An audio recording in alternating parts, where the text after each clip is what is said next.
क्या पीओके में कुछ ऐसा हो रहा है जिसने पूरे एशिया की सुरक्षा व्यवस्था को हिलाकर रख दिया है? क्या भारत और चीन के बीच बढ़ता तनाव अब एक नए और खतरनाक मोड़ पर पहुंच चुका है?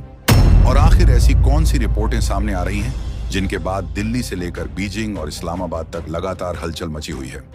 नमस्कार दोस्तों, आप देख रहे हैं ट्रू रिपोर्ट। आज की इस विशेष रिपोर्ट में हम आपको उन दावों, घटनाक्रमों और रणनीतिक गतिविधियों की पूरी कहानी बताने जा रहे हैं जिनकी चर्चा इस समय पूरी दुनिया में हो रही है। पीओके में आखिर क्या बदल रहा है? अब तक जो कुछ भी हो रहा था वो ज्यादातर खुफिया ऑपरेशनों, ड्रोन हमलों की कोशिशों और बहुत ही सीमित सैन्य हलचलों तक सिमटा हुआ था। लेकिन अब इस वक्त जो खबर निकलकर सामने आ रही है उसने पूरी कहानी को एक बेहद खतरनाक और नए मोड़ की तरफ पहुंचा दिया है। हालात ऐसे बन चुके हैं कि चीन इस वक्त पूरी तरीके से बौखला उठा है और उसकी यह पागलाहट अब खुले आसमान के नीचे दिखाई देने लगी है। जो चीन अब तक पाक अधिकृत कश्मीर की ऊंची बर्फीली चोटियों, तंग घाटियों और गुप्त गलियारों में चुपके चुपके अपनी सैन्य मौजूदगी को बढ़ा रहा था, आज उसने खुली आंखों से एक ऐसा कदम उठा लिया है जिसे नजरअंदाज करना ना तो भारत के लिए मुमकिन है। दोस्तों, अब हम बहुत जल्द अपने इसी ट्रू रिपोर्ट चैनल पर लाइव आने वाले हैं, जहां आपसे सीधे बातचीत करेंगे, आपके सवालों के जवाब देंगे और देश दुनिया की बड़ी खबरों पर खुलकर चर्चा करेंगे। इसलिए अगर आपने अभी तक हमारे चैनल को सब्सक्राइब नहीं किया है तो अभी सब्सक्राइब कर लीजिए और बेल आइकन को ऑल पर सेट कर दीजिए ताकि जैसे ही हम लाइव आएं सबसे पहले नोटिफिकेशन आपको मिले। और दोस्तों, भारतीय सेना का मनोबल बढ़ाने के लिए कमेंट में जय हिंद जरूर लिखिए। चलिए अब चलते हैं अपनी खबर की ओर। इस पूरे बवाल की शुरुआत उस वक्त से हुई जब पाक अधिकृत कश्मीर के भीतर चीन की सबसे बड़ी साजिश धराशायी हो गई। भारत के जांबाज सैनिकों और खुफिया एजेंसियों ने मिलकर चीन के मुख्य कमांडर सेंटरों को मलबे के ढेर में तब्दील कर दिया। इतना ही नहीं, चीन के कई टॉप सैन्य कमांडर और रणनीतिक मास्टरमाइंड इस वक्त भारत के कब्जे में आ चुके हैं। यहीं से चीन की बेचैनी एक अजीब किस्म की हताशा में बदल गई। एक तरफ वह ग्लोबल मंचों पर दुनिया के सामने बिल्कुल चुप्पी साधे बैठा था, तो दूसरी तरफ बंद कमरों में उसकी हताशा और गुस्सा उबल रहा था। लगातार मिलिट्री काउंसिल की आपातकालीन बैठकें बुलाई जा रही थीं। बीजिंग के कम्युनिकेशन चैनलों पर तेजी से गुप्त सूचनाएं दौड़ रही थीं और पाक अधिकृत कश्मीर के भीतर ध्वस्त हो चुके अपने सैन्य ठिकानों से आती आए खामोशी की तस्वीरें चीन को अंदर ही अंदर खाए जा रही थीं।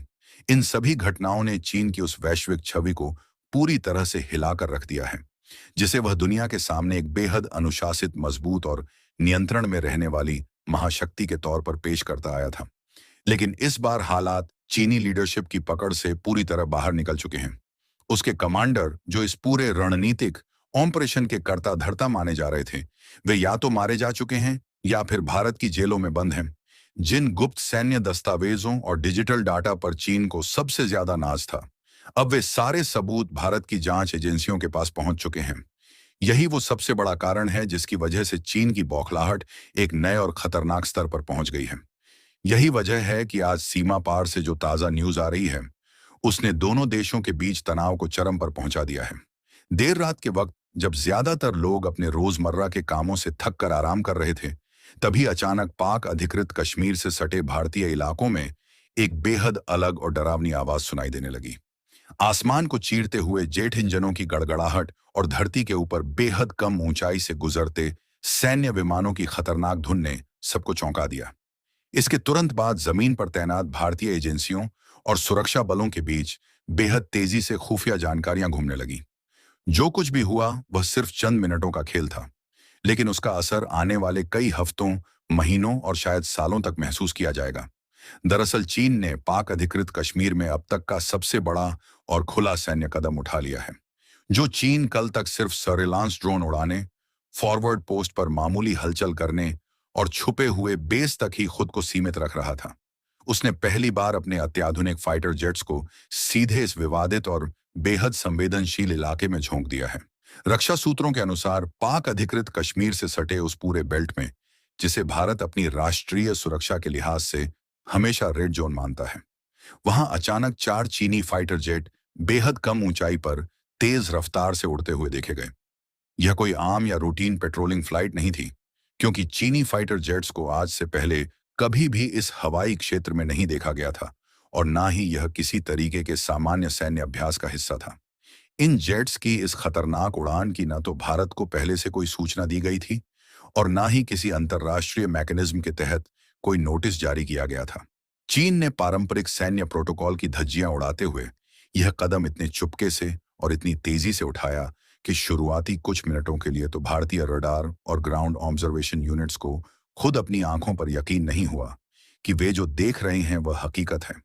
लेकिन जैसे ही चारों चीनी फाइटर जेट्स की ट्रैकिंग डिटेल्स पूरी तरह से कंफर्म हुई, भारतीय सिक्योरिटी सिस्टम में एकदम से खतरे के अलार्म बज उठे। बॉर्डर पर तैनात सीमा सुरक्षा बल की कंपनियों से लेकर सेना की एडवांस पोस्ट तक और हर कम्युनिकेशन चैनल पर एक ही अलर्ट गूंजने लगा। 4 फाइटर जेट, बेहद कम ऊंचाई, बहुत तेज स्पीड और भारतीय सीमा से बिल्कुल सटकर उड़ान। इस अचानक हुई हवाई घुसपैठ की कोशिश ने थोड़े वक्त के लिए मिलिट्री के कम्युनिकेशन नेटवर्क पर भी भारी दबाव डाल दिया। देश की राजधानी दिल्ली में साउथ ब्लॉक के भीतर उस समय तक सामान्य रूटीन बैठकें चल रही थीं। लेकिन जैसे ही पाक अधिकृत कश्मीर से लगे सेक्टर से इन फाइटर जेट्स की पल पल की इंफॉर्मेशन केंद्रीय कमांड तक पहुंची, वहां का माहौल एक झटके में बदल गया। भारतीय सेना और वायुसेना के कई वरिष्ठ अधिकारियों को तत्काल आपातकालीन बैठक के लिए तलब किया गया। कुछ जनरल्स जो शहर के अलग अलग हिस्सों में थे, उन्हें तुरंत साउथ ब्लॉक रिपोर्ट करने के लिए खास संदेश भेजे गए। रात होते होते रक्षा मंत्रालय के गलियारों में जिस तरीके की आपाधापी और चहल पहल देखी गई, वह साफ इशारा थी कि मामला सिर्फ एक सामान्य हवाई सीमा के उल्लंघन का नहीं है, बल्कि यह उससे कहीं आगे बढ़ चुका है। भारत ने बिना एक पल गवाए तुरंत अपनी पूरी उत्तरी कमान और उससे जुड़े एयरफोर्स के लड़ाकू विमानों को हाई अलर्ट पर डाल दिया। सीमा सुरक्षा बल की अग्रिम चौकियों को विशेष निर्देश जारी किए गए। नियंत्रण रेखा के करीब तैनात सभी जमीनी यूनिट्स को न सिर्फ अपनी पोजीशन को बेहद मजबूत रखने के आदेश दिए गए, बल्कि उन्हें यह साफ मैसेज भी दे दिया गया कि दुश्मन की तरफ से होने वाली किसी भी असामान्य हरकत का, चाहे वह हवा से हो या फिर जमीन से, तुरंत और बेहद आक्रामक तरीके से जवाब देना है। उधर भारतीय वायुसेना के 3 सबसे महत्वपूर्ण एयरबेस, जो उत्तर भारत में रणनीतिक रूप से पाक अधिकृत कश्मीर और नियंत्रण रेखा के सेक्टर्स को कवर करते हैं, उन्हें पूरी तरह से एक्टिव मोड पर डाल दिया गया। वायुसेना के चुनिंदा फाइटर स्क्वाडनों को रनवे के बिल्कुल नजदीक मूव कराया गया और कई लड़ाकू विमानों के इंजनों को ऑन स्टैंड बाय पर रख दिया गया, ताकि जरूरत पड़ते ही वे कुछ ही मिनटों के भीतर आसमान में जाकर किसी भी हवाई घुसपैठ को मलबे में तब्दील कर सकें। यह आज का नया भारत है, जो कुछ साल पहले तक सीमा पर होने वाले किसी भी उकसावे को महज कड़ी निंदा और राजनयिक नोटिस तक ही सीमित रखता था। अब हालात पूरी तरह बदल चुके हैं। भारत अब न केवल जमीन पर, बल्कि हवा में अंतरिक्ष से लेकर साइबर स्पेस तक हर मोर्चे पर दुश्मन के खिलाफ मुस्तैद खड़ा है। भारत के पास अब सिर्फ बयानबाजी करने वाले नेता नहीं, बल्कि दुश्मन को उसकी औकात याद दिलाने वाले ठोस सैन्य विकल्प मौजूद हैं। जब यह न्यूज पूरी तरह साफ हो गई कि चीन ने पहली बार इस बड़े पैमाने पर अपने फाइटर जेट्स को पाक अधिकृत कश्मीर के आसमान में भेजा है, तब भारतीय रणनीतिकारों को यह बात साफ समझ में आ गई कि चीन अब अपनी पुरानी छुपकर चाले चलने वाली रणनीति से बाहर आ रहा है। वह अब खुलेआम अपनी सैन्य ताकत दिखाने की कोशिश कर रहा है। लेकिन सवाल यह उठता है कि क्या यह ताकत दिखाना चीन के लिए फायदेमंद साबित होगा? क्योंकि चीन ने कदम तो उठा लिया है, लेकिन इसके बाद भारत के भीतर जो सैन्य हलचल शुरू हुई है, उसने बीजिंग की नींद उड़ा दी है। चीन के इस दुस्साहस के पीछे की मनोस्थिति को समझना भी बेहद जरूरी है। पाक अधिकृत कश्मीर में अपने खुफिया नेटवर्क पर भारत के सर्जिकल और दीर्घकालिक प्रहार के बाद चीन खुद को वैश्विक मंच पर बेहद अपमानित महसूस कर रहा है। उसका इस तरह बैकफुट पर जाना उसकी बहुत बड़ी सैन्य कमजोरी को दुनिया के सामने उजागर कर रहा था।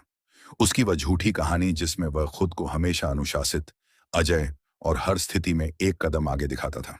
पाक अधिकृत कश्मीर की पहाड़ियों में बिखरे उसके जले हुए सैन्य टेंटों, टूटी हुई संचार लाइनों और चीनी सैनिकों के पीछे छूटे सामानों ने तार तार कर दी है। पाक अधिकृत कश्मीर में उसकी ये हालिया बढ़त सिर्फ गोलियों और बमों की कहानी नहीं है, बल्कि ये एक बहुत बड़ी नैरेटिव की लड़ाई भी है। ये दुनिया को दिखाने का मौका है कि कौन सही है, कौन अवैध रूप से दूसरों की जमीन पर कब्जा किए बैठा है, कौन विस्तारवाद की राह पर चल रहा है और कौन अपनी राष्ट्रीय सुरक्षा और संप्रभुता की रक्षा के लिए खड़ा है। इस बीच पाक अधिकृत कश्मीर के आसमान में गरजते हुए उन 4 चीनी फाइटर जेट्स की कहानी ने कई गंभीर सवाल खड़े कर दिए हैं। क्या यह सिर्फ चीन की तरफ से किया गया एक शक्ति प्रदर्शन था? क्या चीन सिर्फ यह दिखाना चाहता था कि वह अभी भी इस इलाके में सैन्य रूप से एक्टिव है और किसी भी क्षण कोई बड़ा अटैक कर सकता है?